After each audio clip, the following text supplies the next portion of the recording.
24 तारीख को माननीय प्रशांत किशोर जी आ रहे हैं बेगूसराय। एक जनसुराजी तो स्वागत करेगा ही, वो जनता जो पिछले साल 2 सालों से हमको जज कर रही है, आज हमारे साथ आने के लिए तैयार है और ये एक जबरदस्त मंजर होगा। वही तो लोग भी कह रहे हैं कि तेजस्वी जी को, आरजेडी को दबाने के लिए ही बी टीम के रूप में जनस्वराज बिहार में आई है। कि लोग आपका विरोध अगर राजनीति दल कर रहे हैं, अलग अलग नैरेटिव बना रहे हैं, इसका मतलब आप उनके जड़ को उखाड़ रहे हैं, वहां पर अपना जड़ लगा रहे हैं। लग रहा है कि चुनाव कभी भी हो सकता है। एनडीए का एक ही कहना है, रोना। वापस वो बिहार में जंगल राज पे चले जाते हैं। तेजस्वी जी रोते हैं, अपनी मजबूरियों को दिखाते हैं कि भाई हम तो सत्ता में नहीं है। और कांग्रेस का वही हाल है कि वो भी केंद्र के राजनीति के लिए बिहार के राजनीतिक सामाजिक हित को राजद के हाथों में बेच दिया। आज के परिस्थिति में अमन जी एक बात आप समझ लीजिए, बिहार की जनता हमारे नेता के पुकार पे एक हुंकार भरने के लिए तैयार है। देखें, बिहार में चुनावी सक्रियता लगातार तेज होती दिख रही है। जनस्वराज पार्टी की भी सक्रियता लगातार बढ़ रही है। इसके अलावा भी और बहुत सारी पार्टियां हैं, एनडीए है, महागठबंधन है, सभी की सक्रियता बढ़ रही है और दावेदारी भी बढ़ रही है। जनस्वराज के सूत्रधार प्रशांत किशोर जी का भी सक्रियता लगातार बढ़ता जा रहा है। उनका भी आगमन बेगूसराय में 24 मार्च को होने जा रहा है। तो हमारे साथ इसी सारे मुद्दे पर बातचीत करने के लिए जनस्वराज से ही ताल्लुकात रखने वाले अजीत कुमार गौतम जी हैं। सर, सबसे पहले स्वागत है आपका केवी स्टूडियो मीडिया में। बहुत बहुत धन्यवाद अमन जी, आपने वक्त दिया और क्योंकि आप लोकतंत्र की एक बहुत ही महत्वपूर्ण कड़ी हैं और जनता की बातें हों, राजनीति की बातें हों, आम जन तक पहुंचाने का आज के समय में मेरे हिसाब से जो माध्यम है आप लोगों का, ये निश्चित रूप से भारतीय लोकतंत्र को मजबूत करने में ये बहुत बड़ा सहायक है। बहुत बहुत धन्यवाद। दावेदारी हर एक पार्टी कर रही है, चुनाव है, माहौल एकदम बन रहा है, हर एक पार्टी की सक्रियता लगातार लग रही है। जनस्वराज कितना मजबूत है? देखिए, आपने बिल्कुल सही कहा, क्योंकि अब बिहार चुनाव के मुहाने पे है। जो बातें चल रही है आज के समय में पटना में, बिहार के राजनीतिक गलियारों में, लग रहा है कि चुनाव कभी भी हो सकता है। और निश्चित रूप से ये चुनावी समर है, तैयारियां सभी राजनीतिक दलों की बहुत पुख्ता सब करने का प्रयास कर रहे हैं और करेंगे भी।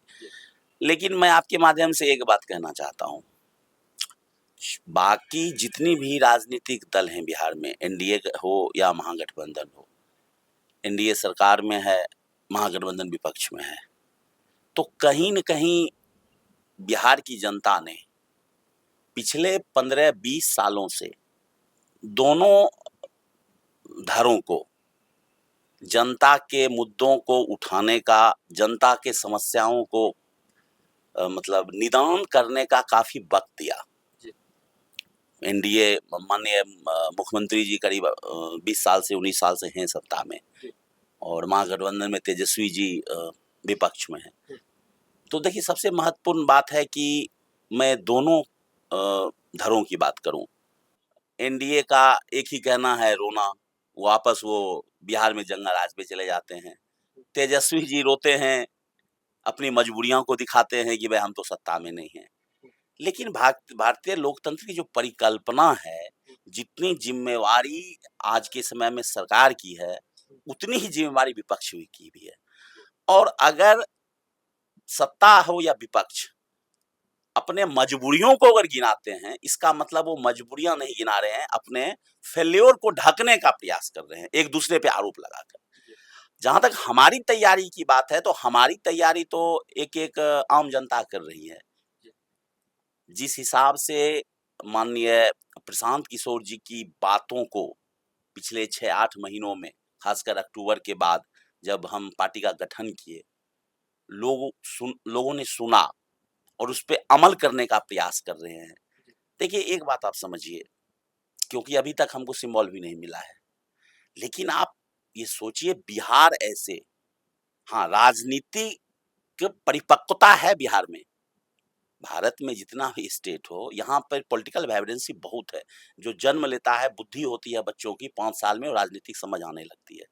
लेकिन उस राजनीतिक समझ का पर जो एक जातिवाद, सांप्रदायिकवाद, क्षेत्रवाद की जो एक परत चढ़ा दी जाती है, और वो परत चढ़ने के बाद इतनी काबिलियत होने के बाद भी लोग या तो मजबूरी में या जो इमोशनल बातें एनडीए के लोग करें या ये महागठबंधन के लोग करें, वो परत चढ़ने के बाद लोग एक्चुअल अपना विकास भूल जाते हैं कि कहाँ मेरा विकास है, पहली बात। दूसरी बात, एक और महत्वपूर्ण बात है, क्योंकि कई बार मैंने आपके माध्यम से या विभिन्न मीडिया चैनलों में कहा कि दोनों राष्ट्रीय दल बिहार के राजनीतिक और सामाजिक परिस्थिति को आज जो है इसको बर्बाद करने में बराबर के हकदार हैं। भारतीय जनता पार्टी जदयू के साथ केंद्र की राजनीति के लिए न आज तक यहाँ लीडरशिप डेवलप कर पाई, और घूम फिर के आज नीतीश कुमार पे वो डिपेंडेंट हैं। और कांग्रेस का वही हाल है कि वो भी केंद्र के राजनीति के लिए बिहार के राजनीतिक सामाजिक हित को राजद के हाथों में बेच दिया। आज के परिस्थिति में अमन जी, एक बात आप समझ लीजिए, बिहार की जनता हमारे प्रणेता के पुकार पे एक हुंकार भरने के लिए तैयार है। और जैसा कि आपने कहा, 24 तारीख को माननीय प्रशांत किशोर जी आ रहे हैं बेगूसराय। ये बेगूसराय में पहले तो हम उनका स्वागत करेंगे, लेकिन एक जनसुराजी तो स्वागत करेगा ही, जो कि हम लोग डिक्लेयर जनसुराजी हैं, लेकिन वो जनता जो पिछले साल 2 सालों से हमको जज कर रही है, आज हमारे साथ आने के लिए तैयार है। और ये एक जबरदस्त मंजर होगा, चाहे वो तेघड़ा का हमारा रैली का ग्राउंड हो, जनसंवाद जहाँ पे है, या हमारा एक जो टाउन हॉल कार्यक्रम होना है, जिसमें हम 24 तारीख की संध्या में जिले के प्रबुद्ध जनों को हमने आमंत्रित किया है हमको समझने के लिए। क्योंकि देखिए, अक्सर आप देखे होंगे प्रशांत जी ने कभी नहीं कहा आप हमको वोट दीजिए, आप हमको समझिए। अगर आपको लगे कि हम आपकी बातों को सही रूप में रख सकते हैं तो हमारे साथ आप शामिल होइए। ये सारी बातें तो आ ही रही है, रणनीति क्या है? प्रशांत किशोर जी यूं तो बेगूसराय नहीं आ रहे हैं, बेगूसराय के लिए कुछ रणनीति बनाकर वो बेगूसराय आ रहे होंगे। जी, रणनीति स्पष्ट रणनीति है, लोगों को जोड़ना, लोगों तक पहुंचना, और जो 7 विधानसभा है बेगूसराय में, उस विधानसभा में अपने दावेदारी को मजबूत करना।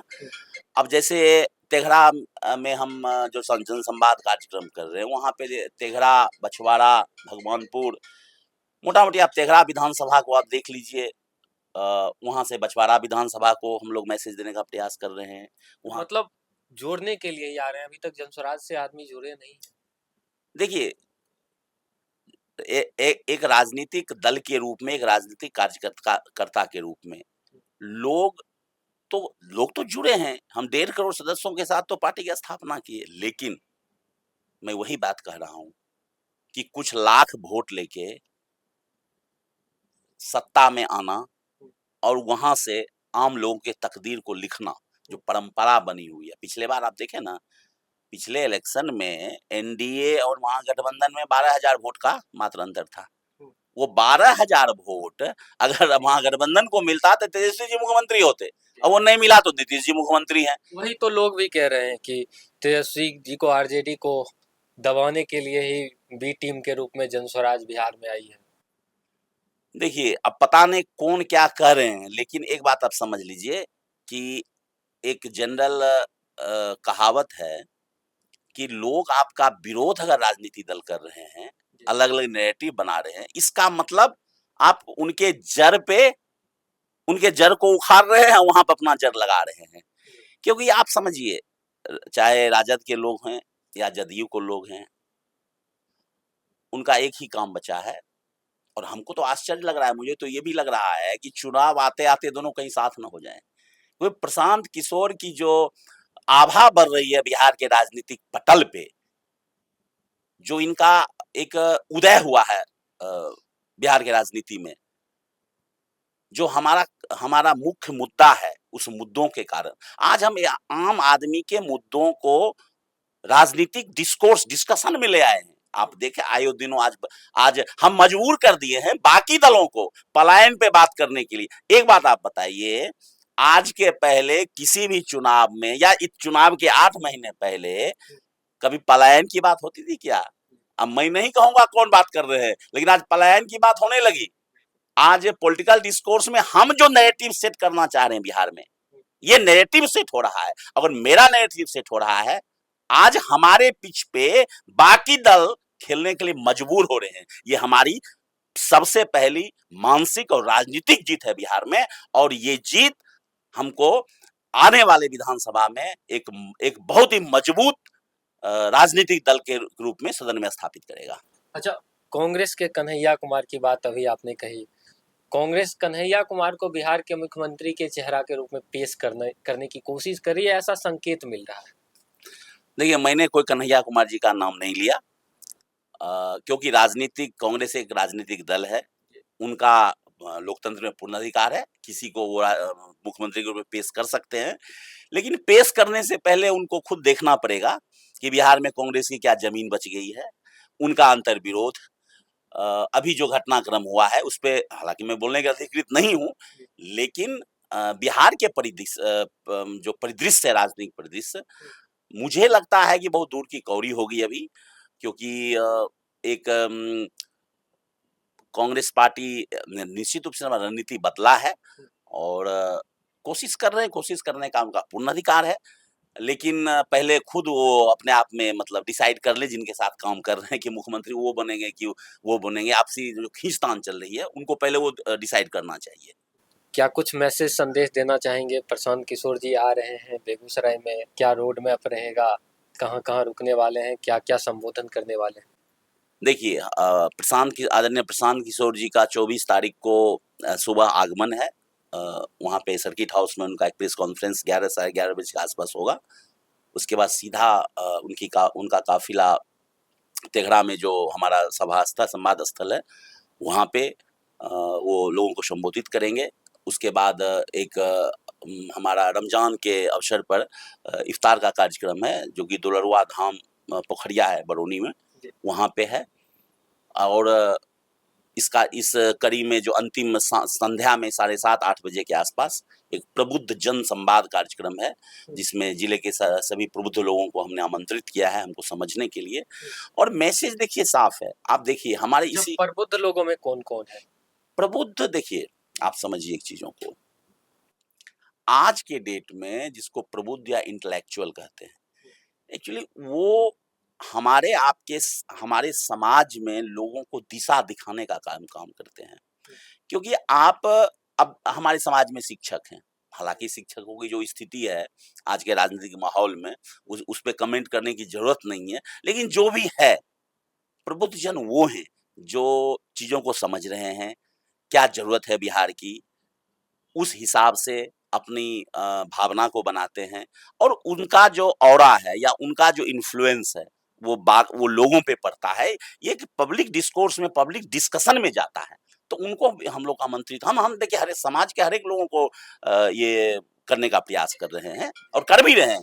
तेघड़ा में हमारा जनसभा है, हम अकलियत के लोगों के लिए के साथ एक सांप्रदायिक सौहार्द के लिए, जहाँ हजारों हिंदू मुस्लिम एक साथ रमजान में इफ्तार करेंगे, और शाम में तो एक ओवरऑल हम समाज के हर एक तबकों को अपने साथ जोड़ने और जोड़कर उनको लेके चलने का प्रयास कर रहे हैं। अच्छा, तेघड़ा चुनने के पीछे भी कुछ उद्देश्य है? नहीं, देखिए ऐसा कोई उद्देश्य नहीं है। मैं आपको बता दूं, आदरणीय प्रशांत जी का हर एक अनुमंडल में कार्यक्रम होना है, क्योंकि ये पहला दौर है ये उद्घोष कार्यक्रम का उनका।